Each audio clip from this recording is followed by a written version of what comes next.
여러분, 지혜라는 게, 이 지혜라는 게 어디까지 거슬러 올라가요? 그렇죠. 창조 때까지. 창조 때까지. 더 정확하게 말하면 하나님께서 지혜를 가장 먼저 창조하셨다는 거예요. 이게 솔로몬의 관점입니다. 그러면서 그 지혜로 무에서 유의 창조가 가능하게 되었다고 말하는 거죠. 여러분, 이게 얼마나 대단한 표현이냐 하면요, 우리 중에 대단한 사람도 있을 수 있어요. 이 세상 살다 보면 대단한 일을 한 사람도 발견하게 되죠.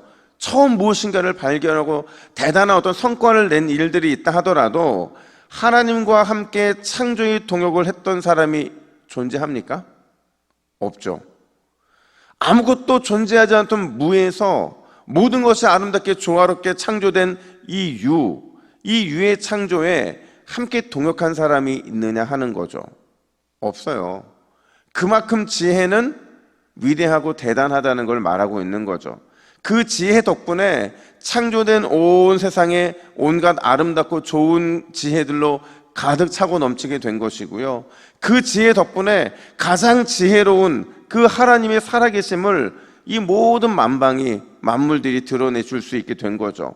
그리고 그 지혜로 인해서 지혜의 원리대로 하나님이 창조하신 이 세계가 조금도, 아주 조금의 오차도 없이 아주 잘 질서대로 돌아가게 된 것도 바로 이 지혜 덕분이라는 거예요. 제가 어떤 과학자한테 이런 말을 들은 적이 있어요. 만약에 태양과 지구와의 거리가 지금보다 아주 조금이라도 가깝거나 아니면 아주 조금이라도 멀어지게 된다면 아마도 지구에는 생명체가 존재할 수 없었을 것이다. 누구의 지혜가 이 모든 걸 가능하게 한 겁니까? 하나님의 지혜가, 하나님과 함께 했던 창조의 지혜가, 그 지혜가 우리로 하여금 살 수 있는 생명체가 유지되게 만드는 참 대단하고 위대한 역할을 했다라는 거죠. 결국 솔로몬은요, 이 위대하고 대단한 창조의 지혜를 말하면서 궁극적으로 뭘 말하고 싶은 것이냐, 지혜를 귀하게 여기라는 거예요. 절대 지혜를 외면하지 말라는 거죠. 지혜가 부를 때에 우리는 그 지혜가 그냥 지혜가 아니라 하나님임을 깨닫고 아멘으로 순종해야 된다라는 거예요. 그럴 때 우리의 삶에 어떤 일이 나타나느냐, 30절 말씀 같이 볼까요? 30절입니다. 시작. 내가 그 곁에 있어서 창조자가 되어 날마다 그의 기뻐하신 바가 되었으며 항상 그 앞에 즐거워하였으며. 아멘. 우리가 신적 지혜의 부름에 순종하잖아요. 그리고 주님의 지혜의 말씀에 아멘하면 그게 바로 하나님과 우리와의 동행이라는 거예요. 그리고 그 동행을 하다 보면 하나님 주시는 기쁨, 그가 베풀어 주시는 풍성한 즐거움에 우리가 참여하게 된다는 것을 말하고 있는 거죠. 사랑하는 여러분, 오늘도 하나님의 신적 지혜에, 주님이 주시는 지혜의 말씀의 초청에 아멘으로 순종하시기를 축복합니다. 매 순간 하나님의 지혜를 구해야 되는 거죠.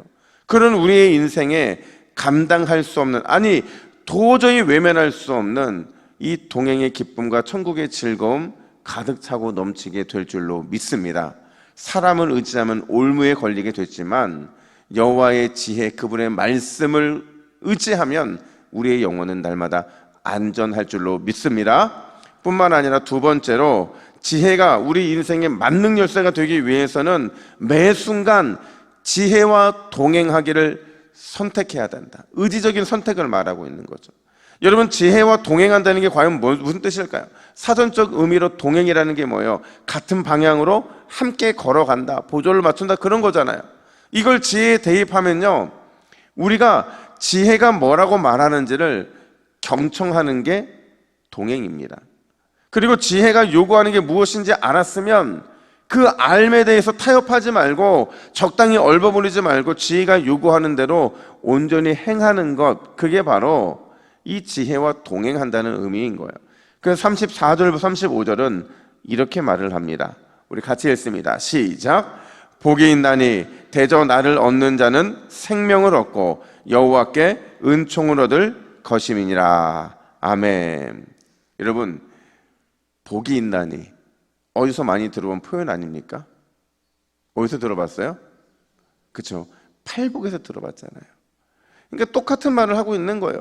어떤 사람이 복이 있느냐? 매 순간 지혜와 동행하기를 선택하는 사람, 그 사람에게 어떤 복이 주어지냐? 생명의 축복이 임할 것이고 때마다 일마다 하늘로부터 은혜와 은총과 사랑을 받아 누리게 될 거라는 것이죠. 이게 바로 지혜와 동행하는 사람이 누리는 복인 거예요.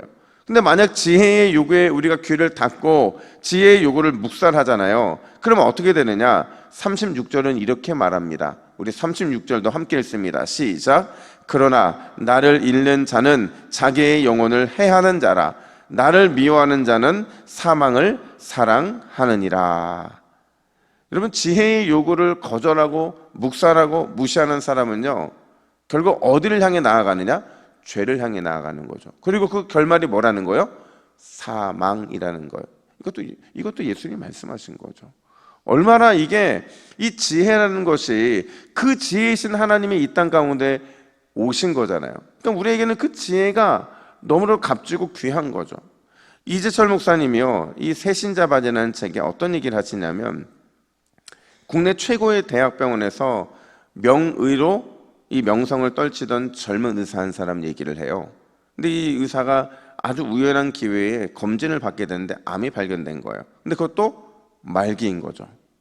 그러니까 자신 있게 남의 병을 고쳐주고 거기에서 명성과 부를 얻어 누렸지만 정작 이 자기의 몸속에 퍼지고 있던 암세포에 대해서는 까맣게 모르고 있었던 거예요. 근데 수술을 시도했는데 결국 덮어버리고 말았대요. 도저히 고칠 수가 없으니까.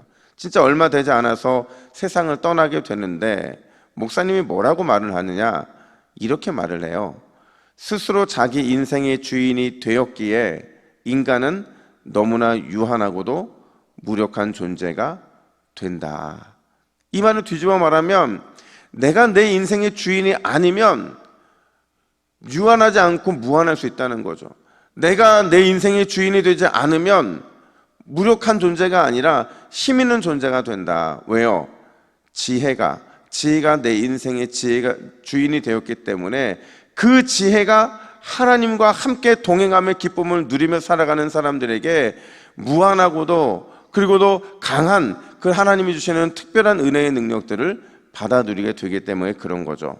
사랑하는 여러분, 오늘도 지혜와 동행하는 것에서 기쁨을 찾으시기를 축복합니다.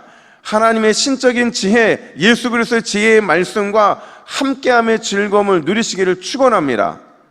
우리가 어떤 기쁨이 우리에게 영원한 기쁨을 주겠습니까? 여러분, 그렇게 지혜의 말씀에 모든 것을 맡기면 무한하고 능력 많으신 하나님의 은혜와 은총 오늘 전부 저와 여러분의 것이 될 줄로 믿습니다.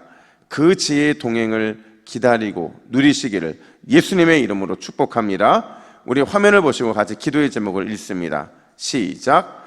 주여, 오늘도 주의 말씀을 귀하게 여기고 그 말씀에 아멘 순종하게 하옵소서.